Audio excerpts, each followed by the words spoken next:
This is the Sliders and It podcast in association with the BFG Podcast. Today, we are honoured to have the General Manager of the Wellington Phoenix, David Dome, back on the program. Welcome back to the show, David. Hi guys, good to be here. So I think Denise is going to start us off today. Looks like I'm up to bat first. You put my questions on top, so yes, I'm ready to go here. So yeah, we've had the women's team up and running for a couple seasons now. What have we learned? I'm curious what your take-homes have been.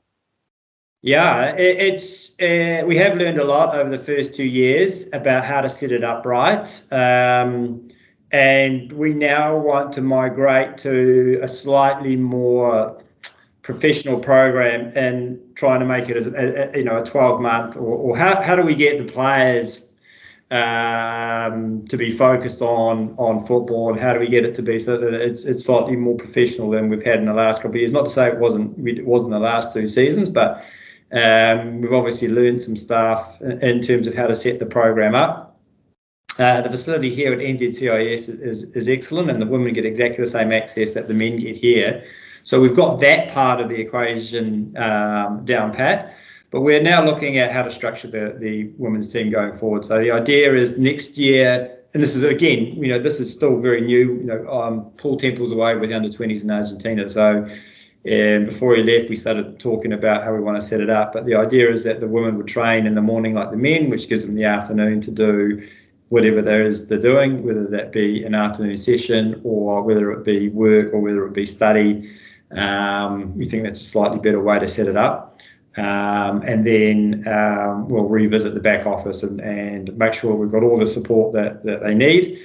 We had a nice piece of research that the PFA did on the women's team, which they circulated to us last week, which kind of reinforced some of our thinking, which was excellent. It said where we were good and where we needed to improve. And we'll take those learnings and we'll build a better program. I think it's certainly, we have to look at it's basically we'll pull apart the whole thing and put it back together again. Like I say, the trainings, I think the trainings will be different. I think the travel was pretty good. I think that was all right. Pre-season needs to be improved. I think Nat identified that when she was there. So we need to play against A-League W opposition in the pre-season. So we're looking at that now, and we want to strengthen the team. So as you all know, we were hampered a little bit last 2 seasons by essentially not being allowed to sign international players. If we did, they had to come off a New Zealand allocation. We've just been spending some time working with APL and Football Australia to get the regs updated.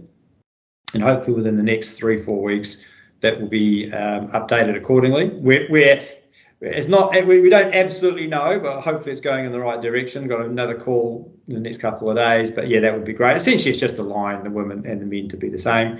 And then we will look. We've already started talking to Paul about international players, who we can bring in, what would he like to bring in. I think it's not rocket science that the teams that do well in ADW have very good number 9s. So is there a number 9 out there that we can bring in to help strengthen the squad? Look, there's still a lot of support from the board to push on with the A-League W side. I think we still will have a lot of New Zealand players, a lot of young New Zealand players. I think that's very good for us. And the New Zealand players that we've had have been excellent. If you look at Mickey Foster and Millie Clegg and Kate Taylor and Mackenzie Barry, all of these players. I mean, the difference, the improvement and the way they've come on as players in the last 2 years, really, really exciting. So yeah, we obviously want to carry on with that, but we just want to strengthen in a few key areas. Is there anything structural about the A-League women that prevents year-round professional play? The contracts only go for 9 months at the moment, whereas the men go for essentially 12 months, which is 11 months plus 4 weeks annual leave. So the contracts for the ADW are exactly the same for every single team. So that you're only contracted to the AEW for that season. What we want to try and do is obviously that'll get longer and longer. And APL have said they want to migrate to 12-month contracts in due course. And as more teams come in, that will by definition that will happen, right? You'll have more games in each season, and we want to get to a 9-month, 10-month, 11-month kind of season eventually, and it will get there in time. The thing is for us, given that most of the players are still coming from outside Wellington, how do we get them to Wellington, and how do we get them, again, because we can't pay them an A-League W contract, so they're going to be doing something else in that time. Like, how do we get them to Wellington so they can be doing, either it's through our academy, playing in the reserve side, or doing some other kind of work so they can turn it into a full-time career, which some of them do now. So quite a few of the players already have other jobs outside football. That's how they make it work. But over time, we're going to have more and more players like that. So that 3 months is more of a keep them sharp rather than pay them to play kind of. We can't situation. play them to play. Yeah, we can't play them to play because the contracts don't extend that far. And if you did, that'd be outside. That would fall into salary cap. But is there other work that they can do in those other 3 months? And can we as a club facilitate that? But again, whether it's a study with our AUT program that we run through the academy, that degree that we run through AUT in the academy, can they do that? Or is it some other sort of part-time work? And quite a few of the players already do that now. So it's just migrating to a more formalised structure around that. You mentioned looking for a number 9. I can't let that one go. I mean, there's going to be hundreds and hundreds of top athletes, top female footballers coming to the region this summer. I mean, anyone thought about talking to a few of them? We've already done that. We've already talked to a few of those people. We've identified a few. Some of them are already contracted outside the World Cup, so for next year ADW. So we've already been down that path. I've also reached out to a few other people, my own contacts, and they, to be honest, Denise, they are more expensive than we originally had anticipated. But that's okay. We're not discouraged by that at all. Most of it's going to come down to availability. The A-League W season's not as favourable as it has been in the past to getting players out of United States, for example. There's now more of an overlap than there used to be. But there will be players. And if you look at, some of the other clubs, how they've managed to do it, we can do it. It can be done. Those investigations have already started. But, and certainly if you look at the players who are coming down for the World Cup, I would suggest that most of them are heavily already contracted into European leagues, which just doesn't work. And they're not going to want to leave a European league to come to Australia and New Zealand because they're almost on full-time contracts. I reached out to a few players in South America, and they are now on 11-month contracts.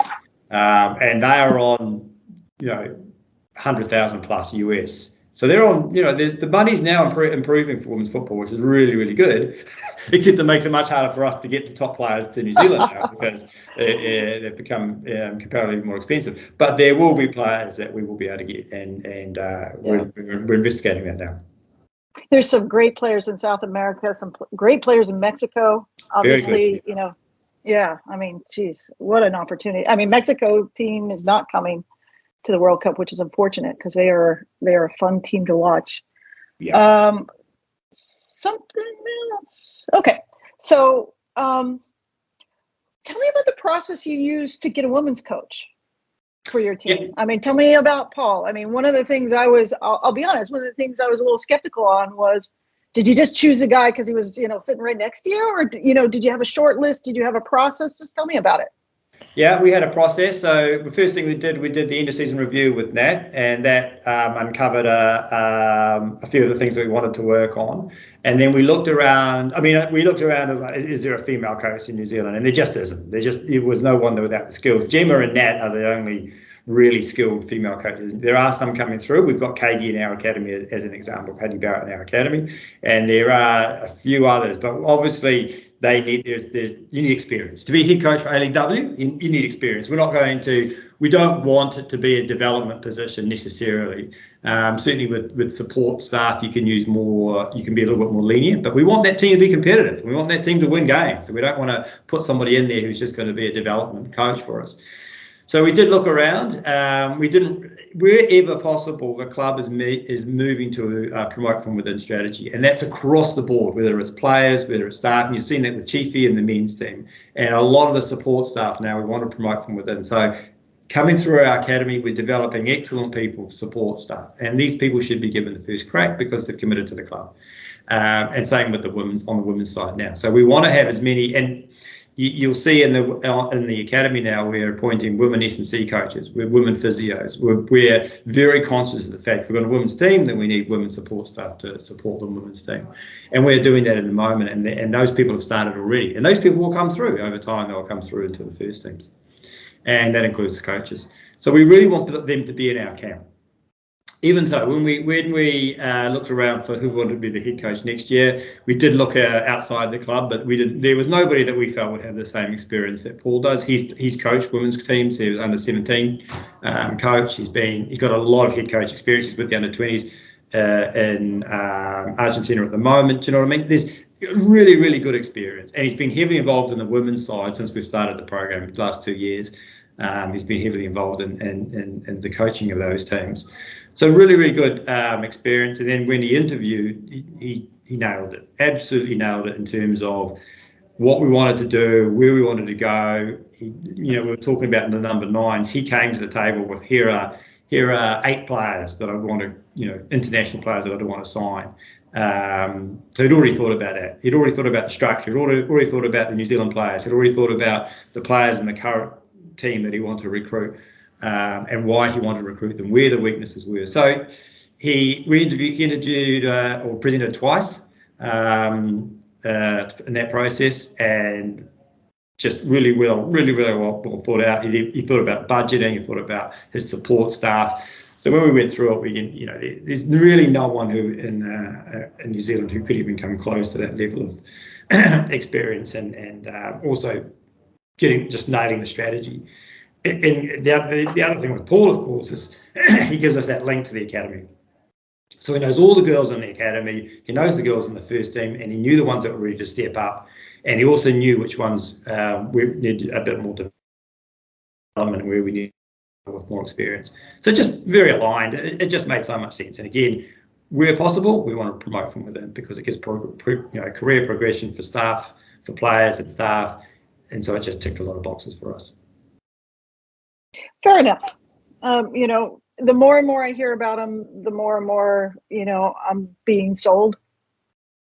And the other thing for me, Denise, is with Paul stepping up to that role, it then frees up another position with the academy. So now somebody else in the academy then can step up to the academy director role, and that person who's moved up to the academy director role, that position becomes free within the academy. We move people around, and they all start to progress. And so we're doing a job of developing these coaches and these support staff within our own program, so that when the next time somebody leaves and goes on to a better job somewhere else, another person is in there ready to go. And it becomes very, very seamless. Again, because they know the players, they've built the relationships with the players, they've built the relationships with the staff. We know that Paul can work with Chiefy and it's seamless integration there. We know that he can work with Gilly. We know that he can work with all the coaches in the academy. He's been mentoring Katie Barrett through. So it just, again, it just makes so much sense. Yeah, I mean, it makes a lot of sense. I'll admit I had a knee-jerk reaction, because it's a big world, just like you're searching for number 9s. It's a big world to search for coaches, and I just wanted to make sure you nailed it. And a lot of people sitting on this call are like, no, he nailed it. So I want to banter about that a little bit. Yeah, I mean, we've gone external and it was a disaster. At previous times we've gone external with coaches and, with European coaches, and it did not work at all. The cultural leap, you can't underestimate sometimes the cultural leap that has to be taken. I mean, Ufi was good. Now, Ufi came from outside our camp, of course, but then, the Australian to New Zealand leap's not as great as a European or an American or a South American leap. And if he was particularly good, but Chiefy's been here like almost 5 years now, and he's a Kiwi, right, for our purposes. He's a Wellingtonian now. He's been here so long, and we don't have the gap. So we were very, would we go down the path we discussed with New Zealand Football whether Yitkill could do the job. This was way back at the start before Gemma got the job. We were asking about Yitkill. New Zealand Football didn't want to go down that pathway, so we went, okay. Then Gemma came in. I thought, and both Gemma and Nat were the right people, were the right coaches at that time, and now we've moved on to a slightly different model. Cool. Thank you for that. Blake, bring it. So you've actually answered a few of my questions, so I'm going to have to go off the fly here. So I have a concern about all of the coaches. Well, because my only concern is you gave it a 2-year deal, right? And you gave Natalie and Gemma 1-year deals. Now, Gemma did sign a second one and then had to pull out for her reasons. What's your reasoning around offering Paul a 2-year deal? Because to the outside, and I've said this on social media, even not intentional, it kind of make it look like you favour male coaches. No, well, you've got to remember when Gemma took over, it was a brand new scenario and they were based in Wollongong. It was a completely different kettle of fish. So we had no idea what was going to happen after that first year. And it was a new model where we were sort of partnering with New Zealand football. And you're right, Gemma did accept the second year, but then pulled out to go back to Wales to do a pro licence, which we're, of course, very supportive of. So then Nat came in as essentially completing the second year of that cycle. So it was really tied into that those first 2 years where it was a collab with the New Zealand government, tied into the Women's World Cup through New Zealand football, and that was always going to be the first cycle was going to be that. And given that it was so unknown going into a first women's campaign based in a different country. If put it this way, if we had signed somebody else, a female coach, they would have been given a 2-year contract. Because remember now, it's fully New Zealand, it's fully Wellington Phoenix, which it's fully our program. So you need that kind of longevity. You need to give whoever the head coach is needs to be given some sense of security that they can pull together a program. The first 2 years were very unusual. I mean, that's never going to happen again. Touch wood, where you're based overseas and it's a collab with the National Federation in terms of player selection and all that sort of stuff. So why is player signing for the women appear to be a lot slower compared to the men? Part of it is because the head coach is in Argentina with under 20 side. Although, like I say, he'd already had some very strong thoughts on that. But I can tell you now, Sean Gill's right onto it. Right. How do we retain players? Because there's a lot of rotation similar to the men's team, and we're losing a lot of quality. So how do we fix this issue? We're losing quality for the women's team, you think? Correct. Well, how many women's players have we lost so far? We've only got 2 signed for the. Yeah, but none of them have actually lost and signed and contracted with somebody else. So you have to give it some chance. Like I say, we're still working through the process now with some of the players. The reality is that some of the players are now going, well, potentially we want this in our contracts, we want that in our contracts. So it's a bit more elongated process than it was in the past. But, we've already announced a few players and there'll be more coming in the foreseeable future. And I think I'm confident it'll be a strong team. And here's the other thing, right? If we are going to sign international players, we need to keep positions up our sleeves. Now, a lot of international players won't even look at contracts until after the Women's World Cup. They just won't. If they're in and around those national teams, we've already had feedback with the guy. They're saying, look, yeah, thanks for the interest, but we're going to get through the Women's World Cup and then we'll make a decision. Some of the New Zealand players are actually exploring options overseas, and fair play to them. If they want to go and play in Europe, I think they're going to crack it. Some of them now have agents, when previously they haven't had agents. Agents, by definition, slow the process up. They will always slow the process up because that's their job. They want to find the best deal for them, for their player, right? So some agents are slowing us up and putting us on hold. So it's not the club that's not signing the players. It's the player who wants to hold off till after the World Cup. Yeah. But with all due respect, we, as supporters, we don't want to have to be rebuilding every season and create the same culture as maybe the men's team, for example. Well, I mean, if you want to talk about the men's team is the players that have not been recontracted. I can tell you, every single one of them had a very attractive deal on the table that 9 times out of 10 they would take. And that the reason they didn't take it is because they themselves wanted to keep their options open. So they wanted to do the best thing for them as a player, which is fine. But if a player says, I don't want to sign, or if I'll sign a contract, but I want an out right up till 4 weeks before the end of the season starts, we're not going to take that. We're not going to be that club which is going to be held over a barrel. Because if a player leaves us 4 weeks out before the start of the season, we're stuffed. Like the ability to sign a player is almost zero 4 weeks out, unless you want to go overseas and get journeymen. We don't want journeymen. We want players who are committed to the club.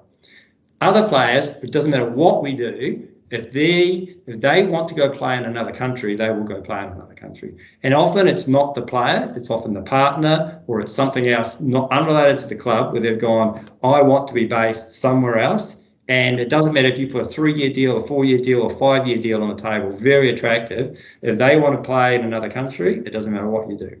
So we're going, at the end of the day, you've got to be committed to us. If you're not committed to us, thanks for the service, but we'll move on and we'll find players that are going to be committed. Otherwise, you'll get to the season and you've got journeymen who aren't really committed to the club. And that means that we lose 3 or 4 players each year. Then I'm actually comfortable with that, because do you know what actually gets me excited? If you watch the under-20s, there are some cracking players playing for New Zealand who are in our Wellington Phoenix Academy. And I'm looking at them going, that's the future of this football club, is that under-20s, those under-20 players. And if you look at the game we played against Uzbekistan, 3-4 of the 5 best players on the pitch were Wellington Phoenix players. And why wouldn't you roll the dice on one of those players as opposed to a journeyman in Australia or a player who doesn't want to be with you? You know, we've done it. Like we've been criticised in the past. You know, we let players go. Uli De Vere goes, and then if you find Oscar Zavada, you know what I mean? There's players will move where players want to move. We didn't lose Uli because he didn't want to play for the Wellington Phoenix. We lost Uli because he had family reasons to want to go and play in Sydney. And we're going, well, we can't compete with that. We can't pick the club up and move it to Sydney because a player's family would rather be based in Sydney than be based in Wellington. We can't compete with that. All we can do is we now have a world-class facility here at NZCIS, the best training facility in the league, really strong support structures, a club that really wants to grow and is investing into, you know, what it means, our culture, which we're just working on now. I mean, we're doing the very best we can to retain the players we want to keep. At the end of the day, a player doesn't want to play. It's like a staff member. If a staff member gets a better offer and wants to go work somewhere else, you can't stop them. Even if you put an outstanding offer on the table, it's very rare these days for players to get 3-year, 4-year, 5-year deals. And if a player's turning that down, all power to them. Holly? Oh, sorry. Blake, ready? Sorry. Okay. And finally, are you confident you can attract overseas players? You said earlier you've got context. Are you confident you can make New Zealand appealing? For men and women or just men? For women. Sorry. Yeah, I think, again, if I look at what we have here at NZCIS, you know, why wouldn't you want to come here? But and part of it is, I mean, there is certainly, and I've been talking to my contacts, there is certainly, New Zealand has a great brand as a country and a place to live and work and all that sort of stuff. So you know, players are no different from any other person. Like what any other staff member. Some people are driven by money. Some people are driven by culture. Some people are driven by flexibility. Some people are driven by the actual role and what they can do, how they feel they can contribute. So when we talk to players, we try and find out what's the driver for them. What's going to interest them to come to this country. And if you really want them, then you work in that space. Like if they're coming for the lifestyle, then you work on the lifestyle and you say, well, this is what we can offer you. If they're coming because they want the money, then you put the best money on the table. And often, as usual with most people, it's a combination of all those things. But yeah, I mean, you know, there are always restrictions, obviously. You know, we have a budget that we have to work to. Like I say, I think I've stated this previously, we spent more money on the women this year than any other club. and we spent more money than we've ever spent in the men's space than we spent any other year. Were we successful? No. The women still came last on the table, and the men went out in the first week of the finals. So it's not, it's a difficult, tricky balance that we have to make, and we're now looking at and going, well, what's the strategy of this club going forward? We're given a couple of cracks of really spending a lot of money, and we didn't make the grand final for the men, and the women didn't perform as high as we wanted to. We've always said we wanted to be in the final series. We didn't make the final series. So there are challenges. So within that space, we're going, well, how do we get maximum bang for our buck? Thank you. So I wanted to talk about supporter feedback and consultation. It's really good to see that there's the fan survey out right now, which obviously you won't have the results for. I'm assuming you don't have the results for.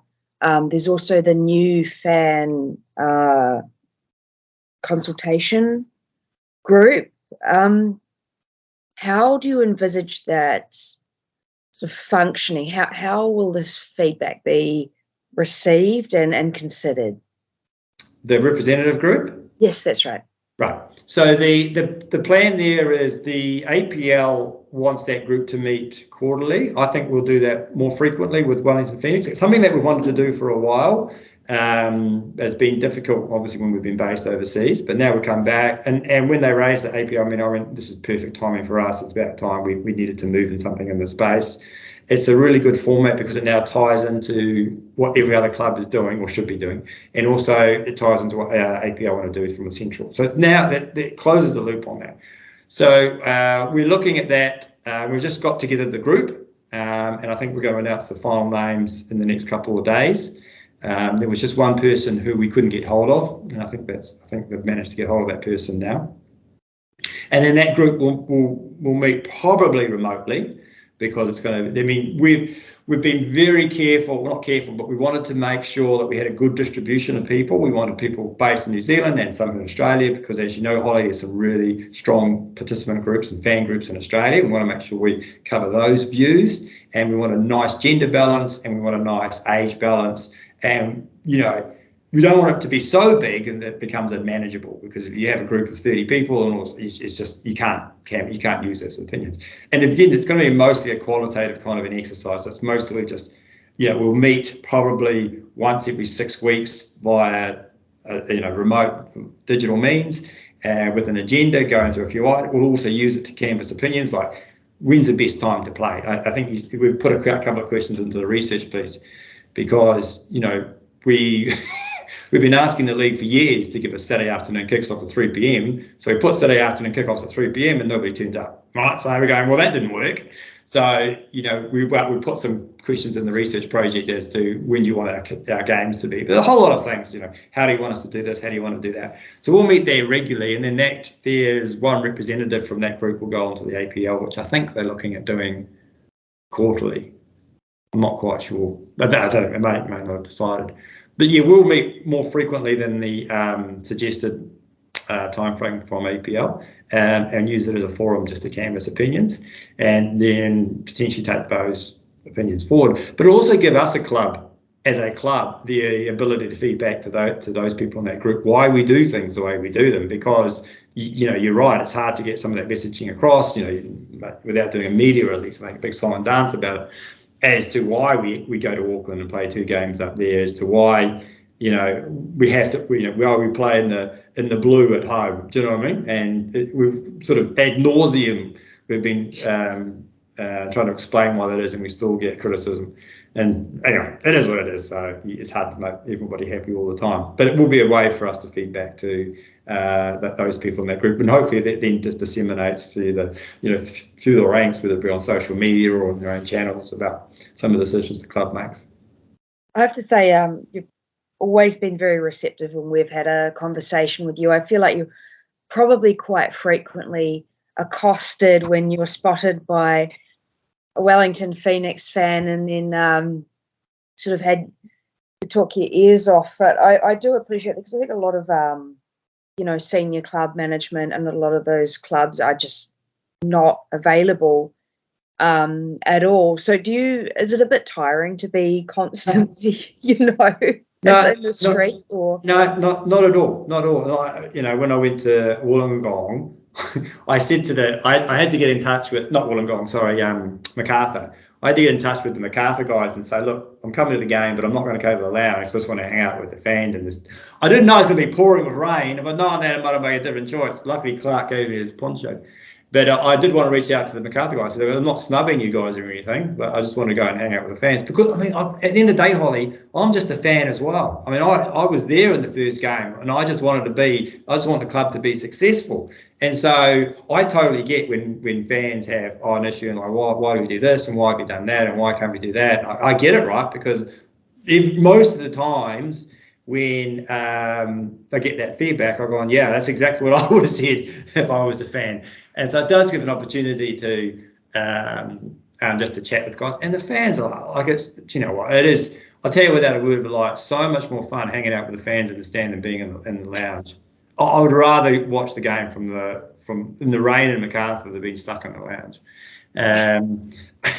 But yeah, so I don't know. I don't even, and I think I got the train back with Clark, and it was it was awesome. It's like an hour back from Macarthur and being able to chew the fat and talk about football and clubs and all that kind of stuff. And it's and it was more like a fan conversation than anything else. Yeah, to answer your question, no, it does not bother me in the slightest. Good. Yeah, no, that Macarthur game was really good. I can't believe you stood in the rain with us, and it was not very warm either. So that was really appreciated. I'm wondering, as a final question from me, how can fans support the club in the off season? So, we can't attend games or watch games. What can we do in this really long off seasons, plural? What can we do to support the club? That's a good question. For us, it's keeping the momentum going, keeping the chatter going. Like even social media comment, that's all good, right? Like clicking on posts, because we use that when we go back to our commercial partners and we click on a post, or the research thing was really, really good. That was a really good way to do it, because we're using, without a word of a lie, the information in that.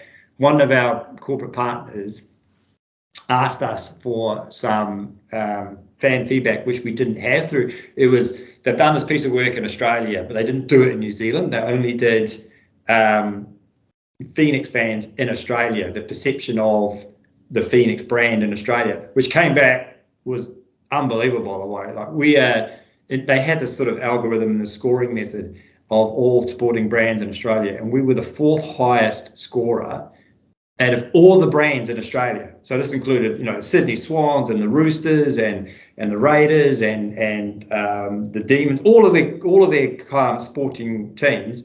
The one in Phoenix, and this algorithm, which included everything from how much you support the club, your mix of your gender mix of your supporters, how likely you are to support corporate partners. They ask all these questions, they put in this algorithm, and then it scores how good you are as a club. And we were fourth, which was an amazing result. And of course, we sent that to our corporate partners and said, well, look, the Phoenix does very, very well with their supporter base. And then it said, and then of course, one of our partners said, well, that's great. It's just that's Phoenix support in Australia. What about in New Zealand? And we go, well, we don't actually have it because it was an expensive piece of research that was done by, it's an organisation called YouGov in Australia. So it's a big research house, and it wasn't necessarily supported. We didn't fund it, and the clubs didn't fund it. It was just done through that research institute. So then we kind of we try to replicate it with that piece of research that you've seen. So that'll give us some information that we can go back to our partners with, let's say, well, it's still very strong in New Zealand as well. And in fact, a couple of years, maybe it was 10 years ago now, the Phoenix was like the second most supported club in New Zealand outside the Warriors. I don't know what it is now. We haven't done that piece of research for a while. But that's the sort of stuff that certainly does help us a lot. Just keep the chat going. We'll be back on sale with memberships. The community program we're just working on now getting the community program up and running again. We're doing a whole calendar of events that we're pulling together now. It is difficult. I agree, Holly. The off season is so long. It's so long even for us. we have to keep the buzz going in the off season, and it is hard. But no, it's a good question. Mostly it's in I would just think in the social media channels, and like I say, when we do these little research pieces, I looked last night, and I think we've only been out for 2 days or something, and there'd already been about 1,500, 1,600 responses, which is really good. That's really, really good. And like I say, we've only just been on for about 2 days, so I don't know what it is as of this morning. But that's a statistically significant sample. So that's really pleasing. Am I up to bat again? Yes? Okay, here we go. So I have a bunch of quicker questions. Venue for the women next year. Are we still getting big, or are we going more intimate? Well, we want to go more intimate. So the trend in Australia is to go to regional stadiums. That to us makes a lot of sense, and we've started work on that. And also Sky is hugely expensive, like massively expensive. Even though we got very good attendances for the women. Really pleased how that started off. We were getting over 1,000 people, which is right up there in terms of A-League W. So really, especially that first game when we got like 5,000 and we got the record for regular season, and that was really excellent. And the players love it, and it's good.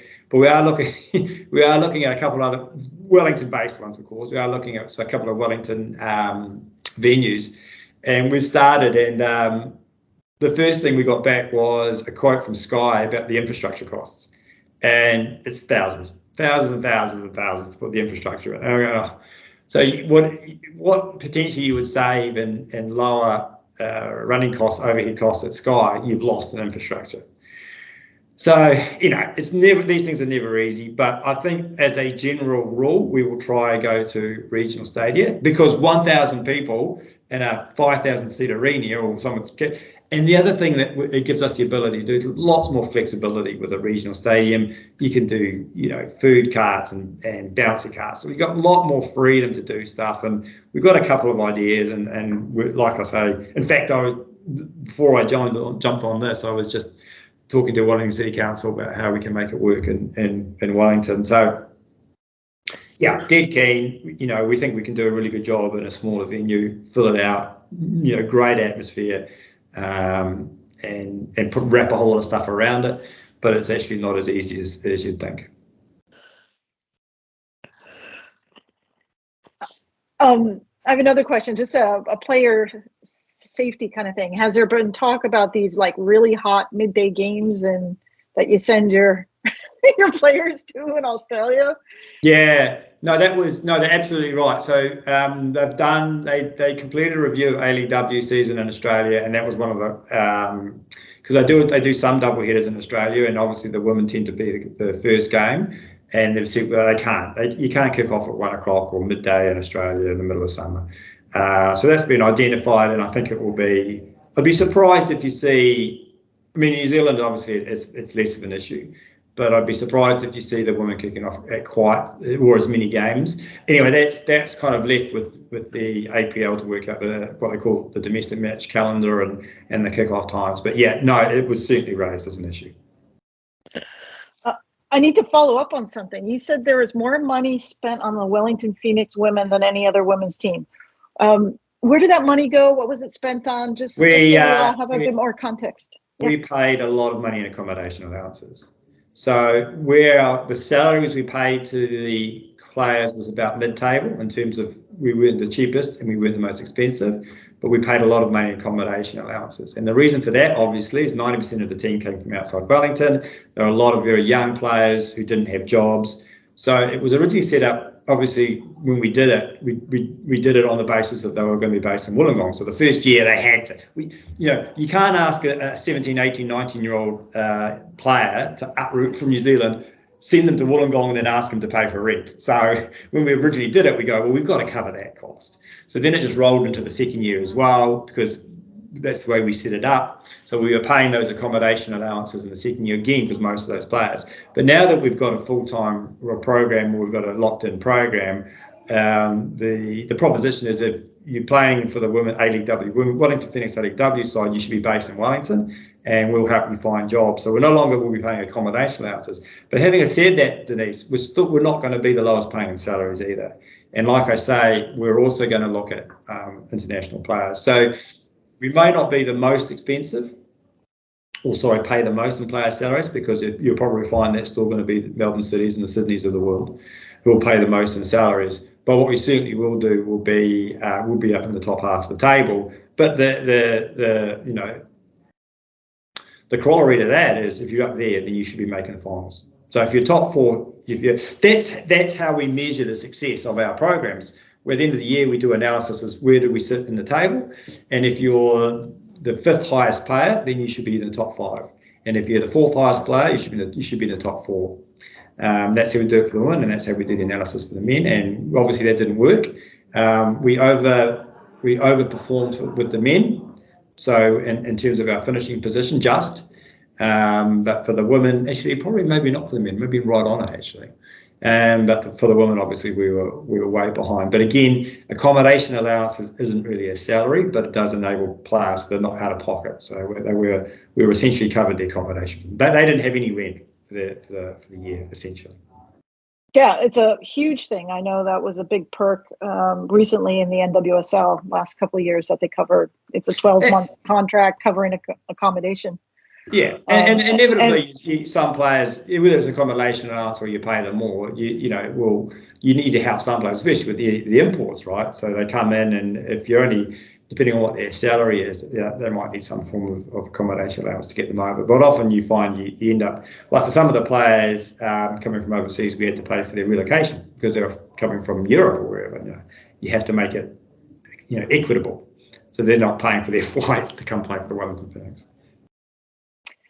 Do we have any partnerships with other teams around the world? I remember you mentioning something about Angel City or I've chatted with Julie Uhrman, who's the CEO of Angel City, and we've had a number of conversations with a few team clubs in the United States, mostly in the women's space, to be honest.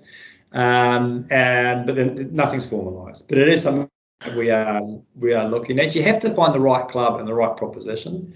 And we haven't quite found that yet. Like I say, there are a couple of ongoing discussions at the moment. Last time I spoke to Angel City, they were right in the middle of their first season, so they were looking for just to really get through that. So that might be another conversation we're taking up with them at some stage. But whether it's an American club, which actually does make a lot of sense in some ways, given the number of players that go between the two leagues, or a European club, which makes it a little bit harder because you're not doing both. It's very difficult to do both in Europe, but you might be looking at a second tier player at one of the big European clubs to come and get some experience, which is what I think Sydney did very well with their players and the players they brought in, and Western United. They brought in good players out of the United States who weren't tier one, but were tier two, but they did an amazing job. There's a new league in America. It's what was the tier two men's USL. USL sponsored a new league, and they're trying to compete with the NWSL as a tier one, which is kind of interesting and exciting. And you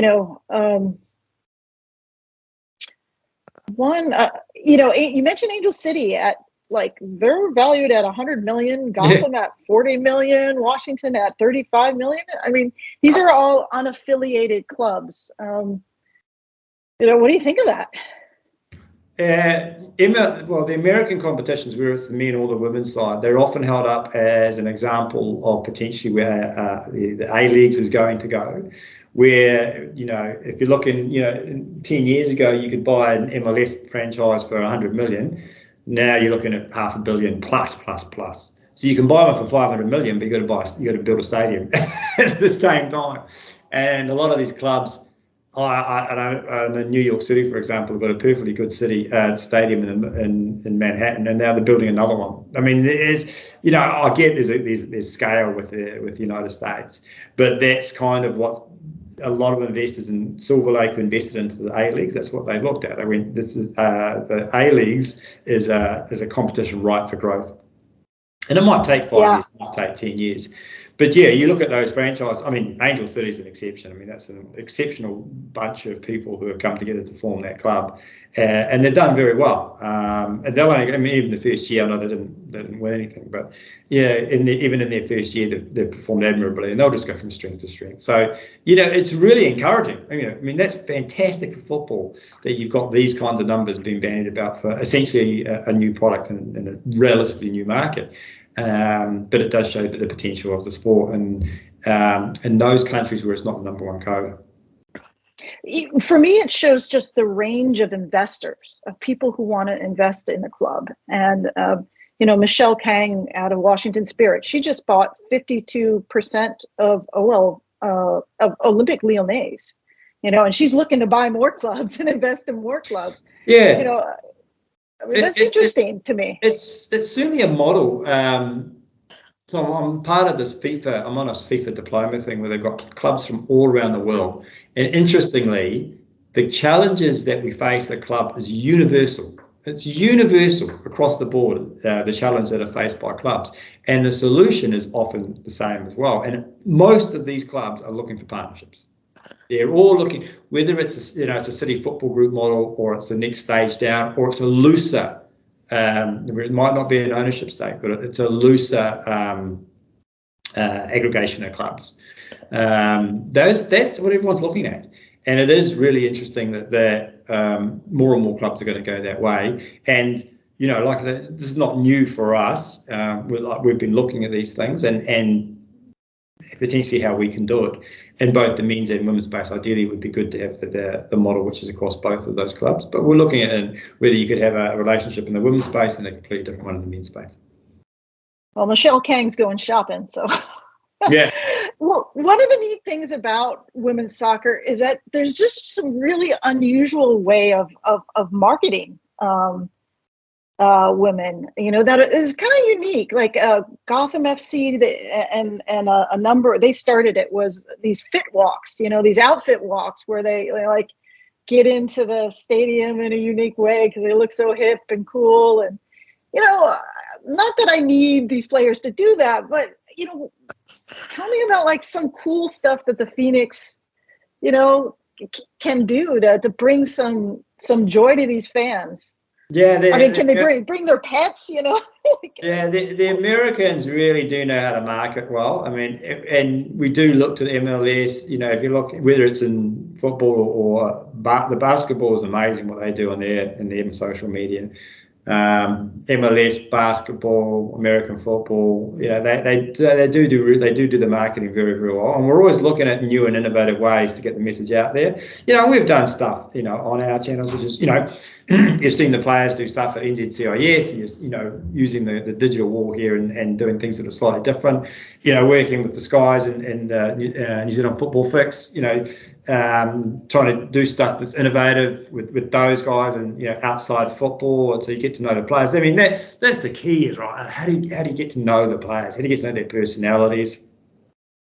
And it is a challenge because it is not like a lot of time. You have to squeeze, without a word of a lie, like when you work out the weekly schedule for a player, it's hard. We have to put aside an afternoon where they do the community work and they do the commercial responsibilities, and that's when they do their social media as well. When we get together, it's only one afternoon a week, although you can, potentially slip in other stuff from time to time as well. But it is challenging. But like you say, the thing is how do you get that stuff so that it's interactive and interesting and innovative, and you have the resource to do it as well. And it's not something that I don't think that we've cracked it at all.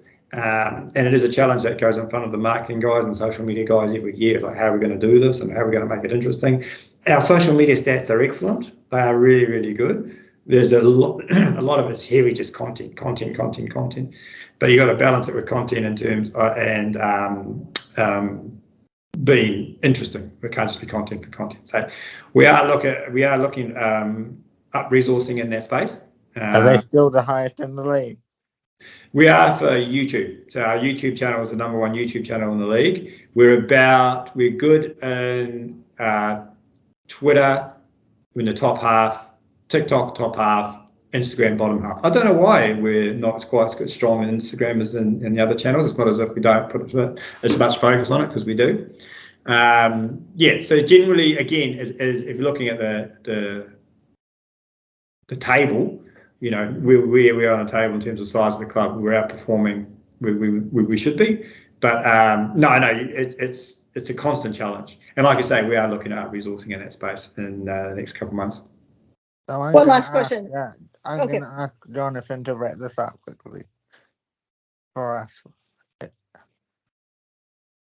Fire your question, Denise, because you're on a roll. You got some fantastic questions this morning, and David's really been in the hot seat, so let's not let him out of it too soon. It was just more like a fun question. You know, one of the strategies that I've seen in America, because, you know, that's where I hang a little bit of the year, is you grab women's sports fans from other leagues. I'm wearing a WNBA. You know, you have some great sports in New Zealand. You know, how do you grab their fans? How do you make it a cultural thing to be fans of sports, even if they're not quite experts yet in football? It's it's a $64,000 question, right? It's like, how do you get fans? Like, what engages with fans? And it's multifaceted. It's multifaceted. You have to be strong in your social media. We've done that cross code stuff mostly with the men, where you try to do. And the good thing now is we've got we're like literally the Hurricanes are next door. The Hurricanes, the Lions are next door, and the Polar, which is the women's rugby team. Although they have a very, very short season. But, you know, there's, I think the rugby guys are coming through, the All Blacks are coming through, under 20s are coming through next week. You know, like, what can we do with those guys? The cross-code stuff is really good. It's a good way of doing it. In terms of any of the sports, I think netball is, you know, you're looking at traditional women's sports, netball's very strong. And we've got a really good relationship with Fran Scully, who's the CEO of netball. She's actually leaving now. She's going off to the Paralympics, I think. So we've had a good relationship. We've done a few cross promotions with them in the past. But that's a good point. Is like, how do you maximise that? I know the Pulse are playing this weekend in their semi-final. But so you get to this time of the season, it's very hard to do stuff. Maybe it's something you can do in the off season. But yeah, that is a challenge, and it is something that we're looking at. Is how do you, I mean, especially now with the women's team, it's like, how do you grow that base? Because essentially it's a new product, and it's you've got to start from we've got a core, but then how do you continue to grow it? And hopefully the Women's World Cup will make a difference. There's lots of plans about how we can leverage that, and hopefully that'll make a difference. We already do free season tickets for all junior girls players at Capital Football get a free season ticket to the Wellington Phoenix. And that is ideally to get them to come to the games and support the players. There's still is a bit of it's only a loose connection between junior football and professional football at the moment. So you'll get some hardcore that will love football and want to go to all the Phoenix games, but then you'll get some kids who are just playing football for kick around and they're not interested in the Phoenix yet. But again, it comes down to, I mean, how do you get the personalities of the players across? How do you get them? You know, it's a community program, and it's a school visit program, and it's a charity program. It's all part of the big maelstrom you got to pull together. Yeah, I think the secret to women's football is have some fun. I mean, these fans are craving a good time. You know, like men's fans might be craving just like, to win. But women's football, I mean, it's a blast. You know, the whole event of it is fun. Yeah. And so I would just say, you know, is this fun? Does this connect? You know, I think we found that with our social media with the women last year, where, I mean, you don't want to generalize, but they come across as very authentic.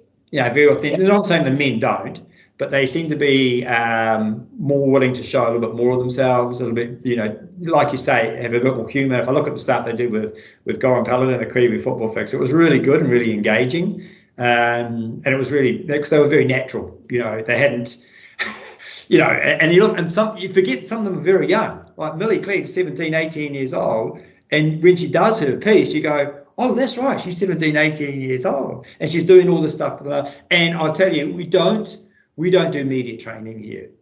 What we do, like Brenton, who's our media manager, he does give them some advice, but we don't media train them. You don't want to coach that out of them, because that's what just makes it so sterile. So we try to say, just be yourself. And some players are okay with that. I think you look at the players like Chloe, not very, very good in that space.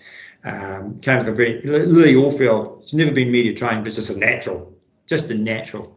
And that's just her personality more than anything else. But like I say, we don't coach that. We don't want to coach that out of them. We just want them to be authentic and natural and just, like you say, Denise, just have fun with it. So whenever they turn up and do these pieces with Football Fix or whoever it is, that they come across as very authentic.